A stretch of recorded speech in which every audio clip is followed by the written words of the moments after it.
All right, this is dia número tres. I think it's day number 3. There's definitely a conditioning workout coming on the end, and you're going to see some front squats here in a little bit. Just more squats. Something to get me in the gym. But more than the squats themselves, I think it's putting things on film. Feeling like I've got to upload a video, which is getting me in the gym. And you know what? It's working. I'm feeling more fit. I'm losing weight. I'm just feeling really good. I'm being consistent with movement. Everything you see me doing thus far is just rolling out. That looks a little strange, I know. There's a lacrosse ball up against the wall, kind of on the outside of my hip near my waistline. And I'm just smashing my hip into the wall and moving it through range of motion, just getting out all of the kinks and all of the junk.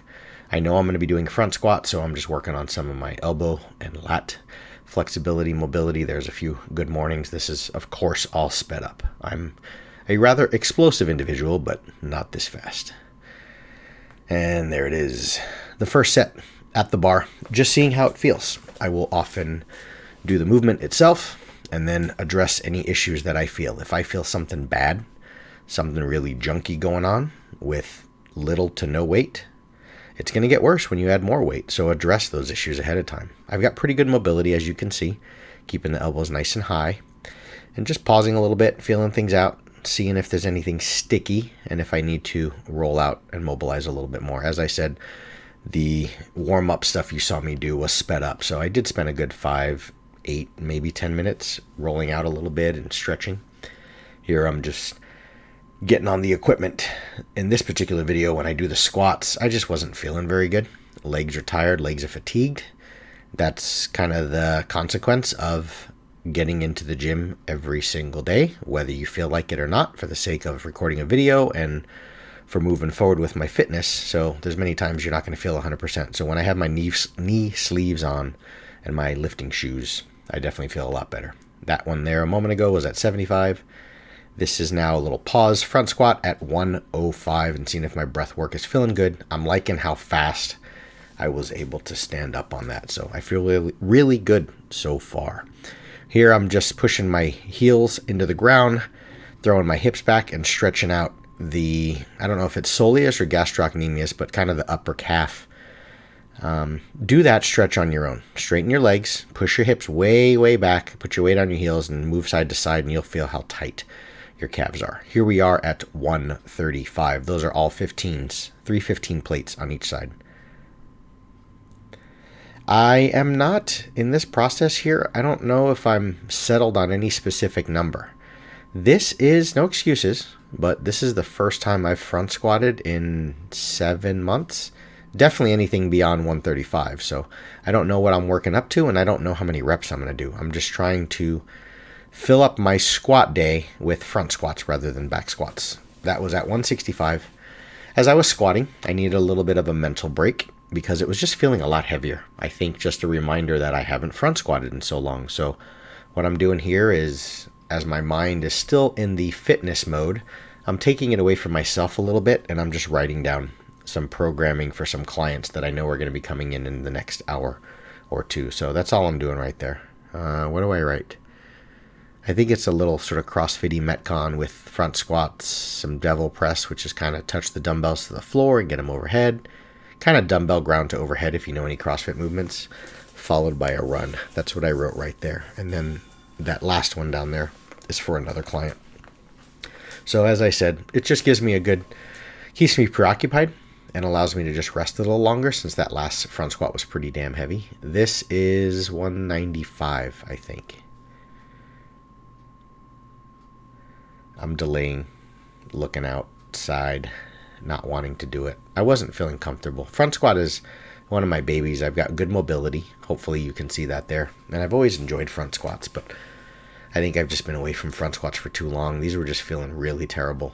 Not so much on like things were hurting or mobility level. It just felt so damn heavy. My max front squat is in like the 330 range. So at 195, I felt grindy, really grindy. So there I am just filling out the rest of the workout for that one particular client. I think this was my final weight. You'll notice there's not a lot of plates, or there's no plates actually, sitting on the floor or nearby. So this is 225 pounds, no pauses. And this was when, I think it's just right here during this set, I decided I'm going to go for 3, and I'm going to try and just hit, I think it was 3 sets of 3 triples. So that's what you see right there. And that kind of just moment, which I edited just now, where I'm just leaning over and now I'm just staring at the wall. Yes, I'm thinking through some more workouts for my clients and for people that are coming into the gym, but I'm a little bit more beating myself up here, acknowledging just how damn heavy that 225 for a triple felt. I used to, which I'll tell you now, that's the enemy of training. It really is, especially when you're just getting back at it. It doesn't matter what you used to do. And when I say used to, I'm not even talking about what I used to do 25 years ago in high school, 30 years ago. It doesn't matter what you used to do 9 months ago. Things happen, life gets in the way. Just keep moving forward, doing the best you can. But I know that I used to like 12 rep, 225 and grind through it. That set of 3 that I just did felt terrible. So I'm just distracting myself a little more while taking care of business, writing some workouts for people that are coming in.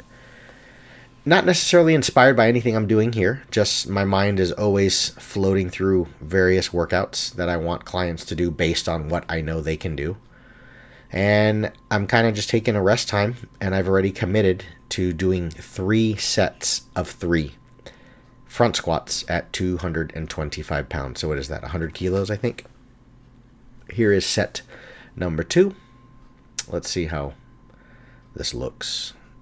Yeah, I need to stop looking down, I guess. Elbows are still okay. I'm not folding. It felt heavy. Yeah, that last triple. I mean, I could have probably pushed for 6 if I wanted to. I was about feeling like a 5 to 8 rep max in there. But it just felt so damn heavy. 225 used to be kind of a moderate warm-up weight for me. So, but I'm happy. First front squats. I mean, there's nothing to really compare it to if I haven't front squatted anything above 135 in 6 to 9 months. So here, quick transition, which you've seen jump ahead. I'm just getting warmed up by grabbing, 35 dumbbells, 45 dumbbells, 55s. In my mind, I'm trying to think about working with 60-pound dumbbells for this workout here. So I'm just doing a few warm-up sets because there wasn't any warm-up done for my back, my tris, and my upper body in those front squats. So I want to just make sure I'm prepared before I go into this sort of Metcon, right? This CrossFit-y workout where it's higher heart rate. What is the workout? I'll put it on screen right here. I'm going to be doing 2 sandbag cleans. It's right over there on the lower left of the screen. I'm standing next to it now, just thinking through. 3, 2, 1, the clock on the wall in the top right. I'm taking the sandbag and I'm throwing it over my shoulder. I'm doing 2 of these. I think the sandbag's about 100 pounds, so nothing too crazy. And then I do 12 dumbbell bench with 60s. I've still maintained some pretty good bench press strength, but I knew my heart rate was going to be spiking up. I think I do this 5 times. This, surprisingly, is where I bottlenecked. I thought I would do a lot better on the dumbbell presses, but this is where I was dying in the later rounds. I thought it would be the next movement, which I think it's 4 burpee box jumps. I thought that would get me because of the cardiovascular, whereas I'm a strong presser and I've got good triceps, but they were blowing out. I was really hitting the wall. The sandbag was actually pretty easy. That's kind of a full body move. So because of that, I had to break up the later rounds. You're not going to see all the rounds on screen here, but those are the movements. Sandbag over the shoulder, 12 dumbbell bench, and 4 burpee box jumps. 5 rounds on the clock. 5 rounds for time. I want to say my time was like 6:23. I pushed pretty well. I was hitting it pretty good. Here's me getting ready for round 2. And I think I'm about ending the video here. So yeah, there it is. Anyway, thanks everybody for watching.